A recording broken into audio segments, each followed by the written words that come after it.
आणि तुम्हाला सगळ्यांना विजयादशमीच्या खूप साऱ्या शुभेच्छा. आता हे विजयादशमी त्यांच्या दुसऱ्याच्या तुम्हाला खूप खूप साऱ्या शुभेच्छा. आणि झालं का तुमचं जेवण वगैरे सांगा, कशा तुम्ही सगळेजण. आज पण काय पाऊस वगैरे नाही आहे. आणि तुम्हाला दाखवते पूजा कशी केली आहे, देवाची पूजा दाखवते. व्हिडिओ तर आपण टाकलेच आहे, पण पूजा दाखवते तुम्हाला मी कशी केली आहे. बघू शकता देवाची पूजा अशी मांडली आहे. दिवा पण आता थोडं पेटतंय बारीक मध्ये बघा. बघा इथं पेटतंय दिवा. आणि अशा प्रकारे देवाची पूजा मांडली आहे मी. रांगोळी पण इथं काढली आहे बाहेर, की त्या रांगोळीचं पण दाखवते मला व्हिडिओ.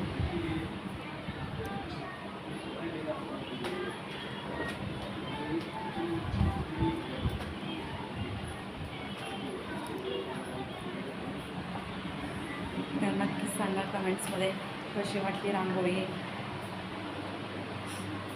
आणि पूजा पण मीच मांडली आहे, रांगोळी पण मीच मांडली. रांगोळी काढताना माझे हात असे थरथर थरथर कापतात बरं का. रांगोळी सोडताना, रांगोळी काढायला येते मला, तर रांगोळी सोडताना हात असे थरथर थरथर काढतात की मग तिरकी तिरकी जाते रांगोळी. म्हणून ना रांगोळी काढू वाटत नाही मला.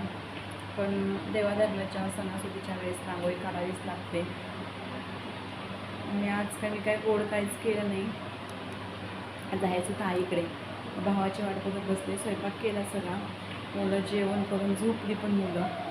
बघू शकता ते कूलर लावून दोघंही झोपले बेडरूममध्ये. दोघंही झोपले बेडरूममध्ये कूलर लावून.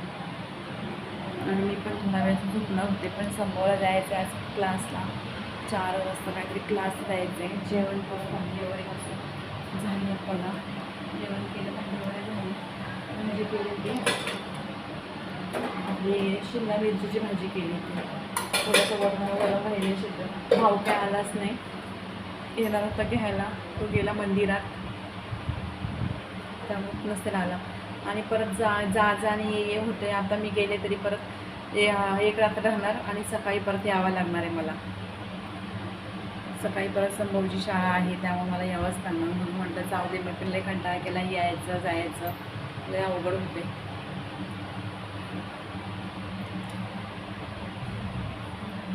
तर तुम्ही पण पूजा मांडली का नक्कीच सांगा. तर चला बाय बाय.